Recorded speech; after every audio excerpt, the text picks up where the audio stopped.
Halo guys, gue Cekot dari Kota Game. Jadi, akhirnya datang juga nih barang yang ditunggu-tunggu para gamers. Bulan lalu, Kota Game ada ngumumin kalau ROG Ally turun harga. Isi komentarnya pada bilang, karena mau masuk ROG Ally X kan, pada ngabisin stok sebelum Ally X masuk Indo kan. Ya, silakan disimpulin sendiri, karena ROG Ally X-nya akhirnya resmi masuk Indonesia. Katanya ini tuh upgrade atau bisa dibilang refresh dari ROG Ally yang generasi pertama. Soalnya, walaupun banyak upgrade seperti dari segi baterai, RAM, desain, lebih ergonomis, dan segala macam, tapi prosesornya masih sama, yaitu AMD Ryzen Z1 Extreme. Seperti yang bisa kita lihat, sekarang boxnya ini udah warna hitam. Kalau yang sebelumnya kan tuh warna abu. Terus, nah di sisi-sisinya ini nih ada tulisan ROG Ally X. Terus yang di bagian sini ada logo ROG-nya sama belakang sama sini.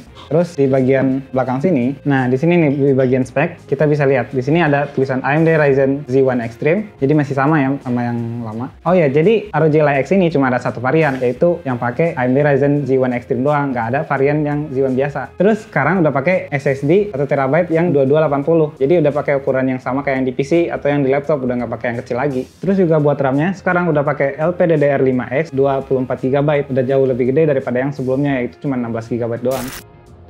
Nah, sekarang kita bakal mulai unboxing. Sebenarnya sih ini udah di unboxing buat dites, tapi sekarang gue pengen liatin gimana sih hasilnya buat unboxing ROG Ally X ini. Sekarang kita buka.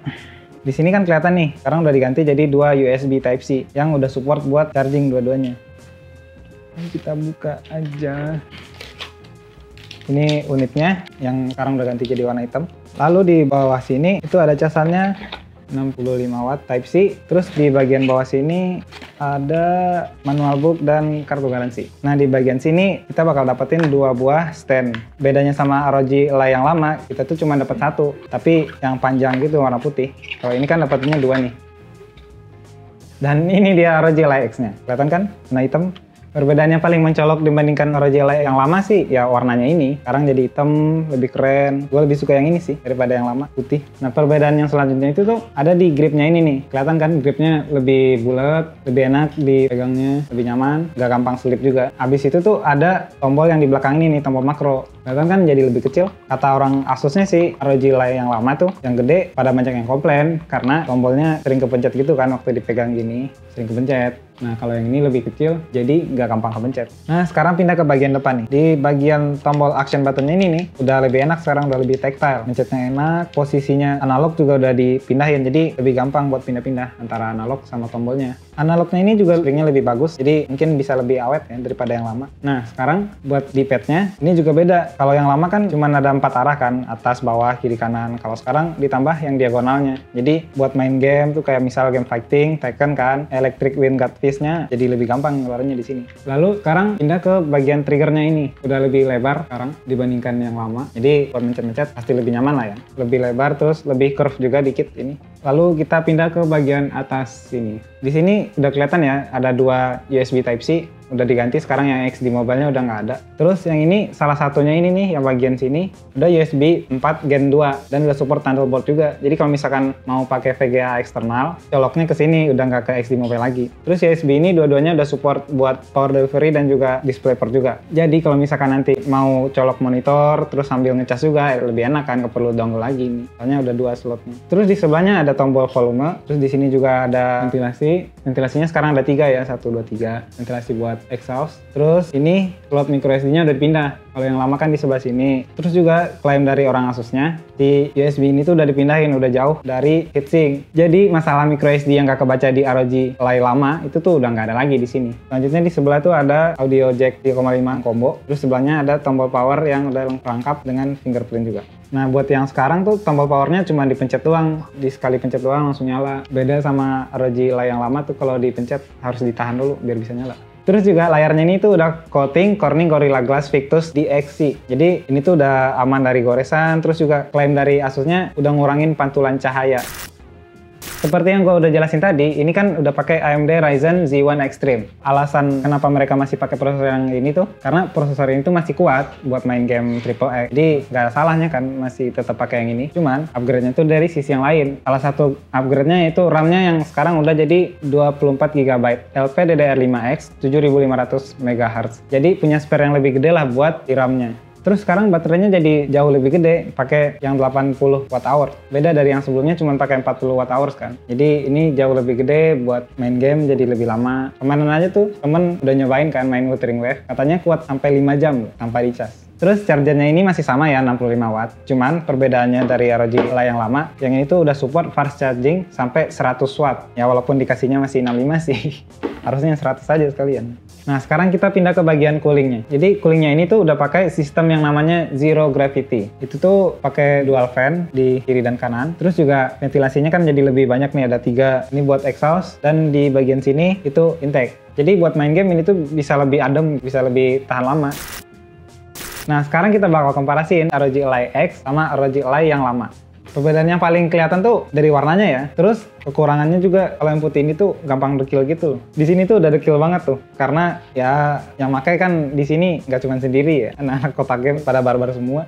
Terus juga perbedaannya ini tuh ada di beratnya. ROG Ally X itu lebih berat daripada yang ROG Ally lama. Yang lama itu tuh cuma 608 gram. Sedangkan yang Ally X itu 678 gram. Emang berasa sih dikit. Tapi kalau dipegang lama juga bakal lebih capek yang ini sih. Nah terus perbedaan yang selanjutnya tuh ROG Ally X itu lebih tebal daripada ROG Ally yang lama. Yang bikin dia tebal itu tuh pasti dari segi baterainya ya, karena kan baterainya udah lebih gede. Terus juga udah pakai SSD yang lebih gede juga, ya pasti sedikit lebih tebal lah. Gridnya juga udah lebih digedein lagi kan, biar lebih nyaman dipegang gitu. Nah yang selanjutnya itu di bagian depan, di tombol action button ini, posisinya udah beda kan. Yang Ally X itu sedikit lebih ke pinggir, terus sedikit lebih dekat juga sama analognya dibandingin yang Ally lama. Jadi buat pindah-pindah itu lebih enak, pindah-pindah jari. Terus juga perbedaannya di bagian atas ini tuh kelihatan kan, USB-C-nya udah jadi 2, nggak ada SD mobile. Terus ventilasinya jadi nambah 1 di tengah-tengah. Terus juga micro SD-nya dipindahin. Terus di bagian belakang, tombol makronya jadi lebih kecil dibandingkan yang Ally lama.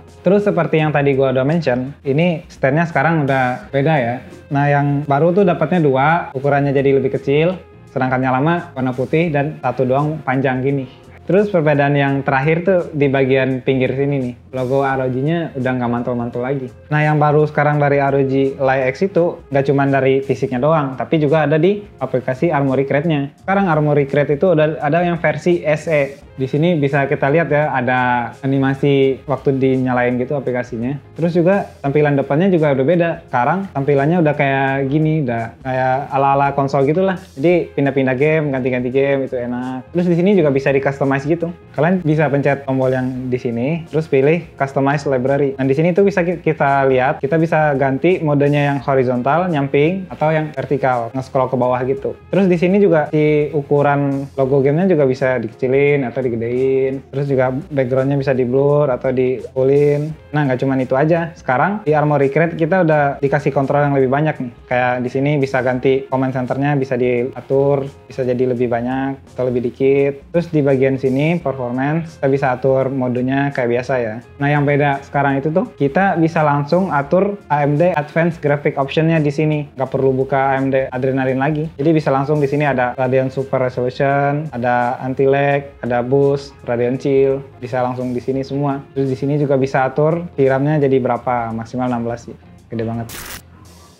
Nah sekarang kita bakal nyobain main game di ROG Ally X. Nah ini tuh gue nyobain game Elden Ring di mode turbo 25 watt. Kita bisa lihat ya, di sini gue bisa dapat FPS stabil lah ya, dapat 58, 59, 60. Ini tuh gue main di resolusi 720p, settingannya high. Kita bisa dapat 56, 58 FPS, itu udah enak banget ya buat main game. Apalagi ini kan game Elden Ring kan, yang grafiknya lumayan bagus. Terus di sini juga kita lihat temperaturnya cuman sampai 76 derajat doang. Bisa kalian lihat temperaturnya cuma sampai 76 derajat, terus FPS-nya 57. Jadi lebih adem sih daripada ROG Ally yang lama. Nah, di sini kita cobain game yang lain. Sekarang kita bakal nyobain FIFA 2023. Katanya game ini tuh banyak dimainin di ROG Ally ya. Dari data yang dikumpulin sama Asus, orang-orang tuh lebih banyak mainin game-game yang single player daripada multiplayer di ROG Ally. Jadi Kayaknya yang beli ROG Ally itu introvert semua ya, main sendiri. Nah, sekarang gue lagi nyobain FIFA 2023. Nah, di sini bisa kita lihat ya, bisa dapat FPS-nya sampai 92 ini, paling tinggi. Terus juga temperaturnya di 71 derajat. Dan ini stabil sih, nggak ada drop. Terus juga tombolnya enak. Di game ini tuh ternyata mulus juga ya. Pantesan orang-orang banyak lebih milih main gamenya yang single player kayak gini-gini. Soalnya lancar. Terus Ally kan juga enak buat dimainin di mana aja, sambil bahan gitu kan. Nah, sekarang kita bakal nyobain game yang selanjutnya. Sekarang gue nyobain game Black Myth Wukong, game yang baru rilis. Ada satu hal menarik yang gue temuin waktu lagi nyobain game Black Myth Wukong di ROG Ally X ini. FPS-nya bisa nyampe 111 guys. Bisa dilihat di sini sampai 112. Di sini gue pakai settingan low di 720p. Terus di settingan modenya itu pakai mode turbo 25 watt. Tanpa colok charger ya, ini bisa nyampe 100 fps guys. Dan temperaturnya cuma 71 derajat doang. Ternyata kuat juga ya Ally X ini buat mainin game yang baru rilis. Game yang selanjutnya itu Baldur's Gate. Di sini kita dapat 28-29 fps dan temperaturnya 71 derajat. Buat di sini sih fps gitu udah enak banget ya buat main. Soalnya kan gamenya bukan game yang fast-paced gitu kan. Jadi 30 fps udah lumayan nyaman banget buat dimainin. Nah, sekarang kita nyobain game GTA 5, gamenya kecintaan sejuta umat. Nah, di sini kita bisa lihat ya, gua bisa dapat FPS-nya di 112. Terus juga temperaturnya cuma 58 doang. Ya maklum ya, namanya juga game udah lama ya. Dapat FPS tinggi kayak gini ya bisa dimaklumin sih. Gak tahu ntar kalau GTA 6 gimana. Nah, game yang terakhir itu tuh game favorit gua, itu Tekken 8. Di sini kita bisa lihat ya dapatnya di 58 FPS, 60 FPS. Soalnya kan kalau game fighting kan emang di lock di 60 FPS kan. Terus temperaturnya juga cuma 70 derajat doang. Nah, di sini juga buat tombol-tombol inputnya itu tuh lebih enak gitu. Apalagi yang tombol D-pad-nya kan yang udah di-upgrade. Terus juga buat ngeluarin combo-combo juga lebih enak. Nah, jadi kesimpulannya, ROG Ally X ini punya upgrade yang bener-bener dengerin keluhan daripada usernya. Mulai dari baterainya yang jadi 2 kali lipat lebih gede, terus RAM-nya juga lebih gede, terus juga SSD-nya yang punya kapasitas lebih gede dan ukurannya juga yang normal kan, nggak yang pakai yang kecil. Terus apalagi pendinginannya ini udah dibenerin, jadi udah gampang panas lagi. Habis itu juga gripnya selama gua make gitu ya, itu nggak gampang capek gitu, nyaman. Soalnya gripnya lebih gede kan, lebih gampang digenggam, nggak kayak yang lama itu lebih kecil. Terakhir juga posisi tombolnya sama analognya ini juga udah dibenerin, udah digeser dikit biar lebih nyaman waktu pindah-pindah jari. Ya improvementnya bagus lah. ROG Ally X ini dibanderol dengan harga 13.999.000. Jadi dari harga segitu worth it nggak? Kalau menurut gue worth it banget sih. Soalnya keluhan-keluhan gue waktu masih pakai ROG Ally yang lama itu semua dibenerin di sini. Jadi daripada beli ROG Ally yang lama yang putih itu, mending beli yang ini, lebih worth it. Kalau lu gimana? Mau beli ini atau yang ini? Coba tulis di kolom komentar ya. Sekian review ROG Ally X dari gue. Jangan lupa komen, like, dan subscribe YouTube Kota Game ya. Oh iya, gue pengen tahu nih, kalau kalian beli ROG Ally X ini, kalian pengen main game apa nih? Coba tulis di kolom komentar ya. Gue Cekot dari Kota Game, izin undur diri.